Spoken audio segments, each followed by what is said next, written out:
सुधा पर आप सभी का हार्दिक स्वागत और अभिनंदन।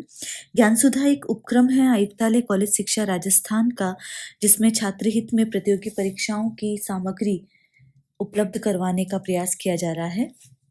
हम यहाँ राजस्थान लोक सेवा आयोग के तत्वावधान में आयोजित होने वाली सहायक आचार्य हिंदी परीक्षा के संबंध में सतत चर्चा कर रहे हैं। ये सामग्री न केवल असिस्टेंट प्रोफेसर हिंदी एग्जाम के लिए वरन राष्ट्रीय पात्रता परीक्षा नेट सेट आदि परीक्षाओं के लिए भी समुपयोगी है। इसी क्रम में हम कबीर का अध्ययन कर रहे हैं और जो पाठ्यक्रम में समावेशित जो बाबू श्याम सुंदर दास रचित संपादित जो कबीर ग्रंथावली है, उसके अंगों पर और पदों पर हम सतत चर्चा कर रहे हैं। पाठ्यक्रम में गुरुदेव को अंग और विरह को अंग की साखियां समावेशित है तथा 20 पदों का समावेश किया है। हम विरह को अंग पर बात कर चुके हैं। आज हम जो गुरुदेव को अंग की शेष रही साखियां हैं, हम उन पर बात करेंगे। साथ ही कबीर के पक्ष में उन तथ्यात्मक पक्षों पर भी चर्चा कर रहे हैं जो न केवल परीक्षा उपयोगी है वरन जो एक साहित्य के अध्येता की चिंतन धारा को भी पल्लवित और पोषित करते हैं, हम उन पर बात करेंगे। गुरुदेव को अंग की साखियों पर विचार कर रहे हैं और हमें विदित है कि गुरुदेव को अंग में कबीर ने गुरु की महिमा संबंधी विचारों को इन साखियों में उद्धृत किया है। कबीर मानते हैं कि सद्गुरु के समान कोई सगा अथवा अपना नहीं है और हृदय की शुद्धि के समान कोई दान नहीं है और सद्गुरु ही है जो हृदय की शुद्धि करता है और यही उनका सबसे बड़ा दान है। वो इन साखियों में बार बार ये बात कहते हैं। कबीर की जो साखी जिन साखियों का आज अध्ययन कर रहे हैं, उनमें जो पहली साखी है वो है चोपड़ी मांडी चोहटे अरध उरध बाजार कहे कबीरा राम जन खेलो संत विचार। तो चोपड़ी जो पासों की सहायता से जो खेला जाने वाला एक खेल है, उसकी बात कबीर यहाँ कर रहे हैं। मांडी का मतलब खेल मांड दिया है, खेल रच दिया है। चौहटे का मतलब है चौराहा। अरध उरध ऊपर नीचे। बाजार का मतलब बाजार है, हाट से है। रामजन जो योगी हैं, उनकी बात यहाँ पर कबीर कह रहे हैं। तो यहाँ पर जो त्रिकुटी है उसे चौहट कहा गया है, जो संसार है उसे चौहट कहा गया है। और यदि मनुष्य शरीर की बात की जाए तो त्रिकुटी जो दोनों भुवों के मध्य है, उसमें ऊपर के चक्रों को उरध कहा जाता है और नीचे के चक्रों को अरध कहा जाता है। तो इस त्रिकुटी में आज्ञा चक्र है। इस त्रिकुटी के बीच में कबीर बार बार जो है रहस्यवादी जो शब्दावली है वो लेकर आते हैं। और जब हम कबीर के रहस्यवाद में देखते हैं तो षट चक्रों का वहाँ उल्लेख है, जिनमें मूलाधार, स्वादिष्ठान, मणिपुर, अनाहत चक्र, विशुद्ध चक्र और आज्ञा चक्र। तो यहाँ पर उसी आज्ञा चक्र के संदर्भ में कबीर बात कर रहे हैं। वस्तुतः कबीर ने ऐसे पारिभाषिक शब्दों का प्रयोग किया है जो प्रतीक परक है। उनका जो गूढ़ अर्थ ही उन्हें रहस्यपूर्ण बना देता है। इसलिए इन शब्दों पर हम बात लगातार करेंगे और आगे की कक्षाओं में भी हम इन पारिभाषिक शब्दों पर गहन चर्चा करेंगे। तो यहाँ पर ये जो हमने उरध अरध कहा, उरध जो है जो ऊपर के चक्र हैं और जो अरध है वो नीचे के चक्र हैं। अरध उरध बाजार। तो यहाँ पर इस त्रिकुटी में आज्ञा चक्र की बात की है और कहते हैं, कहा गया है, कबीर कह रहे हैं कि आज्ञा चक्र के खुलने से ही ऊपर और नीचे के मार्ग खुल जाते हैं। ये बात यहाँ पर कबीर कहते हैं कि इस त्रिकुटी पर साधना रूपी चौसर बिछाई गई है। त्रिकुटी पर ही साधना रूपी चौसर का खेल जो है वो बिछाया गया है। रूपक अलंकार यहाँ पर है और उसके ऊपर नीचे बाजार लगा हुआ है। बाजार क्या है? बाजार जो है सांसारिक या की जो जीवनोपयोगी वस्तुएं हैं उनका क्रय स्थल है। वहां से, उस हाट में से सांसारिक वस्तुएं खरीदी बेची जा सकती है और इन चक्रों के खुलने से सिद्धि का मार्ग खुल जाता है। जो आज्ञा चक्र है त्रिकुटी में, और जिसके अरध और उरध, नीचे और ऊपर के जो रास्ते हैं, उनके खुलने से सिद्धि का मार्ग खुल जाता है। लेकिन जो राम जन होता है, जो योगी होता है या राम भक्त होता है, उसके लिए जो कबीर ने ये संकेत दिया है कि इस चौसर को सावधानी से खेलो। खेलो संत विचार, अर्थात हठ योग द्वारा जो प्रतिपादित जो कुंभक साधना है, उसके द्वारा उन साधनाओं के चक्कर में ना पड़कर सरल मार्ग सुरति शब्द योग जो है उसको अपनाने की बात कबीर कह रहे हैं कि सुरति शब्द योग की डोर को पकड़ने से ही वह सिद्धि आ जाएगी जो कुंभक और प्राणायाम द्वारा प्राप्त होती है। तो चौपड़ी मांडी चौहटे अरध उरध बाजार, कहे कबीरा राम जन खेलो संत विचार। कबीर कह रहे हैं कि इन भुवों के बीच की जो त्रिकुटी है, वहां पर आज्ञा चक्र है, वहां पर जो एक हाट लगा है, बाजार लगा है, और इसके ऊपर और नीचे ही जो है सिद्धि के मार्ग है। तो वहां पर जाने के लिए कुंभक साधना करनी पड़ती है, जो कि बहुत कठिन है। इसलिए उस साधना की बजाय सुरति शब्द योग को अपनाओ, जिससे कि तुम्हें स्वतः ही सिद्धि आ जाएगी, जो कि कुंभक या प्राणायाम द्वारा बात स्पष्ट होती है। यहाँ पर यदि हम राम जन की बात करें, तो इस राम जन में कबीर को भी एक अर्थ लिया जा सकता है और संत का भी एक अर्थ हो सकता है विशेषण के रूप में, कि राम के भक्त संत जन इसे विचार करके खेलो, या फिर किंतु खेलो संत विचार। यहाँ पर राम जन को कबीर का विशेषण मानना अधिक उचित होगा। तो यहाँ पर जो अरध उरध बाजार की भी बात की गई है, जहाँ पर अपान वायु और ऊर्ध्व वायु की के बीच में कुंभक किया जाता है, तो ये बात यहाँ पर की जाती है। तो प्रकारांतर से उस शब्दावली का जिक्र है। और कबीर भी, जो गोरखनाथ ऊपर अपान वायु और ऊर्ध्व वायु की बात करते हैं, कबीर ने भी ऊपर और नीचे के चक्रों की बात कही है। लेकिन कबीर का वैशिष्ट्य है कि सिद्ध और नाथ संप्रदायों की तांत्रिक साधना द्वारा जो सिद्धियां प्राप्त होती है, वे कबीर के अनुसार सुरति शब्द योग से ही प्राप्त हो सकती है, जिससे कुंभक आदि कष्ट साध्य साधनाओं की आवश्यकता नहीं पड़ती। तो यहाँ पर मूल यह है कि त्रिकुटी को चौहट कहा गया है, और वहां पर कबीर ये कहते हैं कि त्रिकुटी दोनों भुवों के मध्य है, उसके ऊपर के चक्र उरध है, नीचे के चक्र अरध है, और इस त्रिकुटी में आज्ञा चक्र है, और आज्ञा चक्र के खुलने पर ही ऊपर और नीचे के मार्ग खुल जाते हैं। तो कबीर कहते हैं कि इस त्रिकुटी पर साधना रूपी चौसर मंडी है, बिछाई गई है, और इसके ऊपर नीचे बाजार जो है वो खुला हुआ है। अरध जो है ऊपर और नीचे जो है वहां पर बाजार खुला हुआ है। तो यहाँ पर अरध का मतलब नीचे है और उरद का मतलब ऊपर है, ये भी ध्यातव्य है कि उसके नीचे और ऊपर जो है बाजार खुला हुआ है। लेकिन ये बाजार कैसा है? यहाँ बाजार सिद्धियों का ये जो मार्ग है, उस मार्ग को कहा गया है, जो कि हठ योग में कुंभक के द्वारा अपान वायु और ऊर्ध्व वायु को साध कर प्राप्त किया जाता है। कबीर उसे देख विचार कर खेलने की बात योगियों से कर रहे हैं या स्वयं कर रहे हैं, जिसे सुरति शब्द योग से सहज ही प्राप्त किया जा सकता है, जिसके लिए कुंभक आदि कष्ट साध्य साधनाओं की आवश्यकता नहीं पड़ती। तो ये एक बात यहाँ पर कबीर कह रहे हैं। अगली जो साखी है उसमें कबीर कह रहे हैं पासा पकड़िया प्रेम का। जो पूर्व की साखी के कला पक्ष पर बात रह गई है, तो उसमें जब हम देखते हैं तो यहाँ पर रूपक अलंकार है,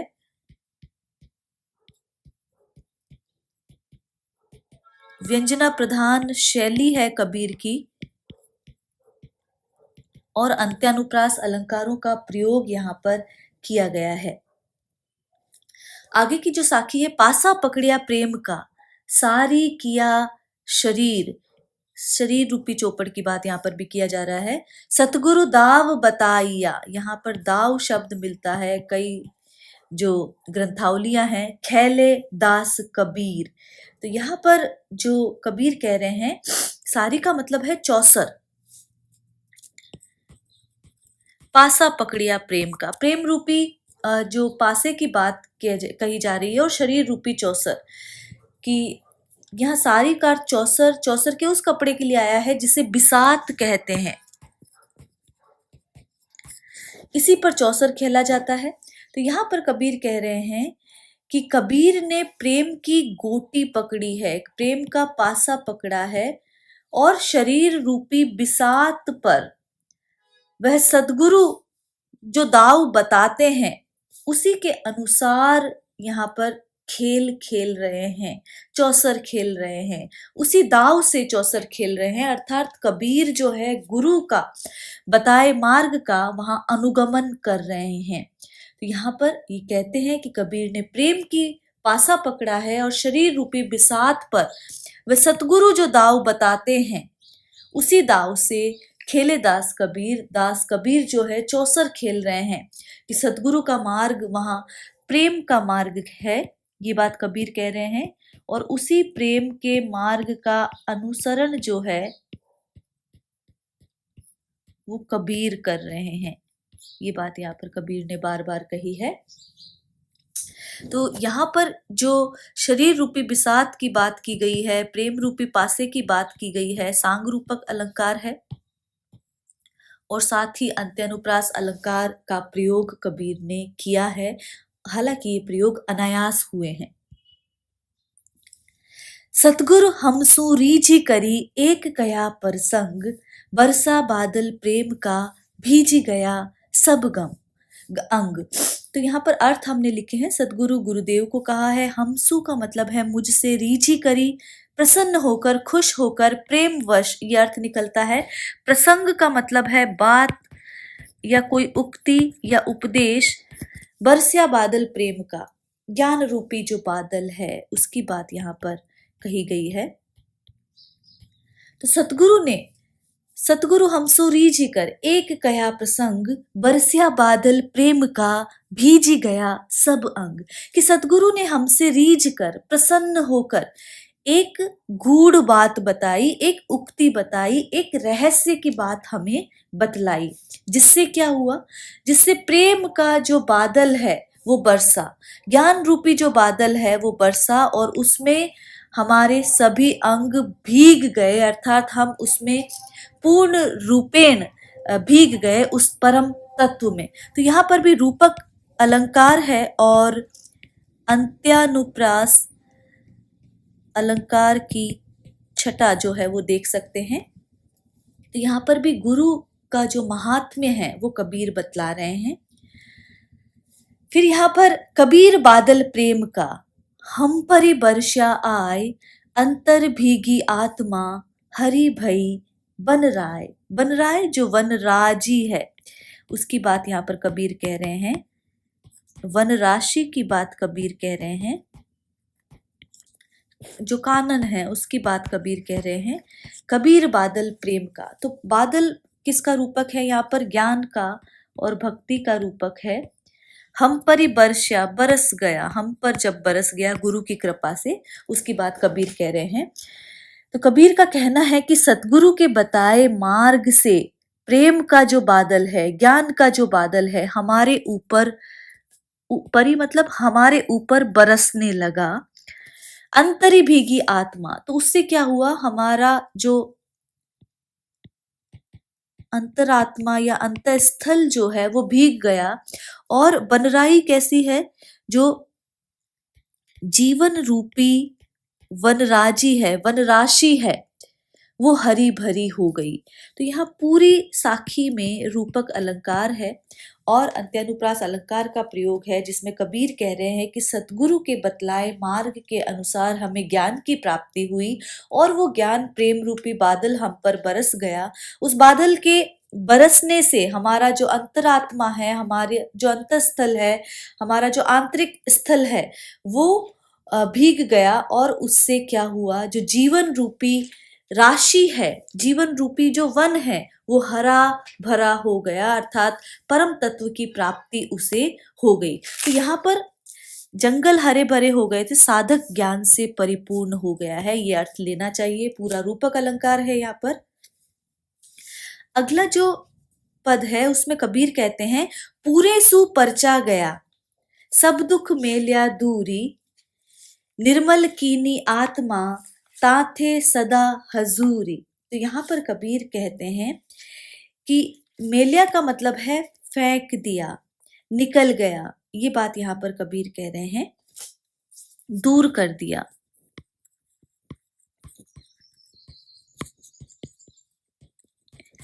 तो कबीर ने कहा है, या परचा का मतलब परिचय है, ये अनेक पदों में आया है। जब गुरु से उससे ईश्वर से जब साक्षात्कार हुआ कि गुरु कृपा से, पूरे से, पूरा मतलब पूर्ण से, गुरु कृपा से क्या हुआ कि मैंने पूरे से परचा भया, पूर्ण रूप से परिचय प्राप्त कर लिया। पूर्ण रूप कौन है?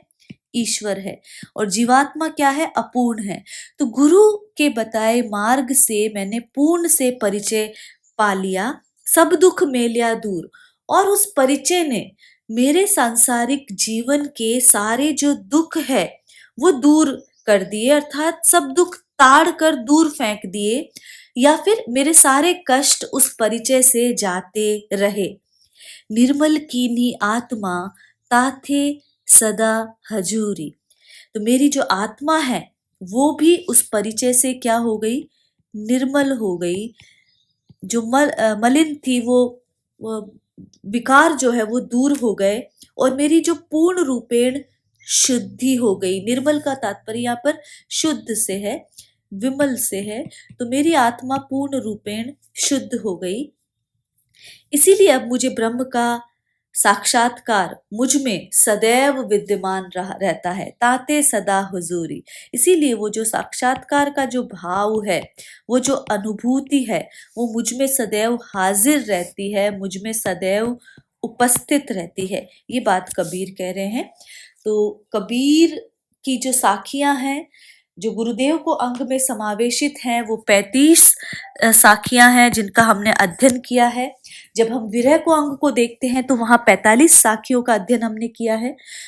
लगभग जो 59 अंग है वो कबीर ग्रंथावली में बताए गए हैं, और जिनमें विभिन्न जो साखियों का समावेश किया गया है। कबीर ग्रंथावली के संबंध में और कबीर के संबंध में उन महत्वपूर्ण तथ्यों की हम बात करते हैं जो सतत परीक्षाओं में पूछे जाते रहे हैं और पूछे जाने की संभावना है।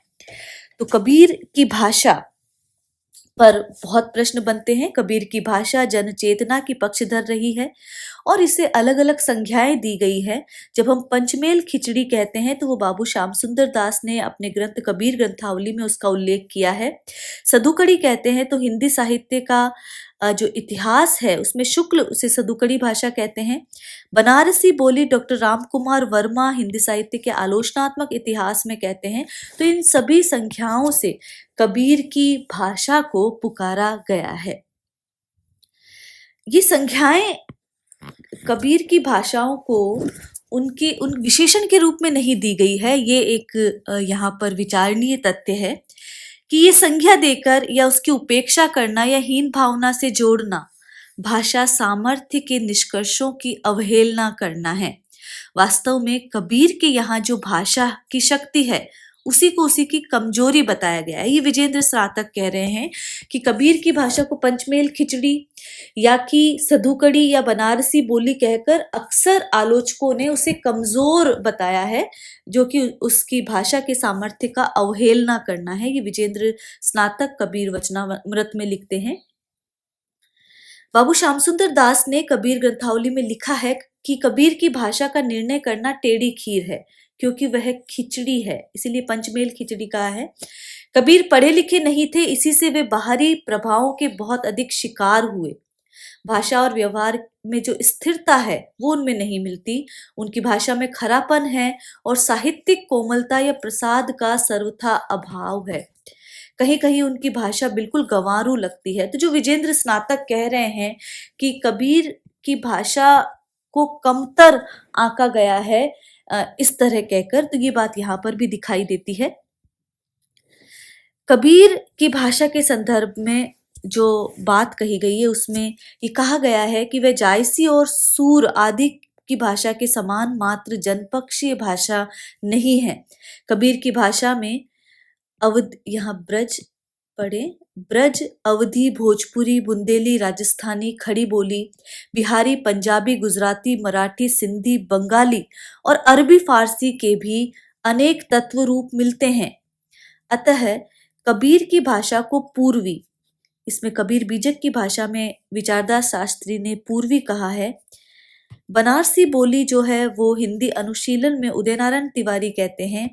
अवधी डॉक्टर बाबूराम सक्सेना, ब्रजभाषा डॉक्टर सुनीति कुमार चटर्जी, पंजाबी प्रधान डॉक्टर राम कुमार वर्मा और राजस्थानी सूर्यकरण पारीक जो है वो ये कहकर पुकारते हैं। तो इन एक अर्थों में सीमित करना कबीर भाषा की सार्वदेशिकता को नकारना है। तो ये तथ्य ध्यान रखें कि पूर्वी किसने कहा है, बनारसी बोली उदयनारायण तिवारी ने कहा है, अवधी बाबूराम सक्सेना ने कहा है, ब्रजभाषा सुनीति कुमार चटर्जी ने, और पंजाबी प्रधान डॉक्टर राम कुमार वर्मा, तो वही राजस्थानी प्रधान सूर्यकरण पारीक ने कहा है। लेकिन केवल जब हम किसी एक कलेवर में कबीर की भाषा को बांधते हैं तो उनकी सार्वदेशिकता को नकार देते हैं। साखियों की बात हम कर रहे हैं तो कबीर वाणी में छंद की दृष्टि से यदि देखें तो साखियां सर्वाधिक है। कबीर ग्रंथावली जो कि पाठ्यक्रम में समावेशित है, जो कि बाबू श्याम सुंदर दास द्वारा संपादित है और काशी नागरी प्रचारणी सभा से प्रकाशित हुई है, उनमें 59 अंगों में 819 साखियां हैं। ये तथ्य ध्यातव्य है। यदि हम गुरु ग्रंथ साहब में देखते हैं तो 243 साखियां हैं जिन्हें वहां सलोक कहा गया है। तो ये तथ्य भी ध्यातव्य है कि गुरु ग्रंथ साहब जो है वहां सलोक कहा गया है और 243 साखियां हैं। इसी तरह यदि कबीर बीजक जिसके टीकाकार विचारदास शास्त्री है, उन्होंने 343 साखियां बताई हैं। साखी अथवा कबीर जो पद कवि रूपों के संबंध में कबीर का कहना है कि इनका उद्देश्य काव्य रचना कौशल नहीं है, इनको तो सांसारिक और आध्यात्मिक समस्याओं के समाधान के लिए साधन मात्र के रूप में अपनाया गया है, ये कबीर ने कहा है। वे कहते हैं, हरिजी यह विचारिया सासी कहो कबीर, भव सागर में जीव है जे कोई पकड़े तीर। तो यहाँ पर हरि प्रेरणा से, ईश्वर प्रेरणा से साखी लिखने की बात कबीर ने कही है कि भवसागर में जीव है, जिसे साखी को पकड़कर वो जीव पार उतर जाए, इसलिए कबीर साखी कहो।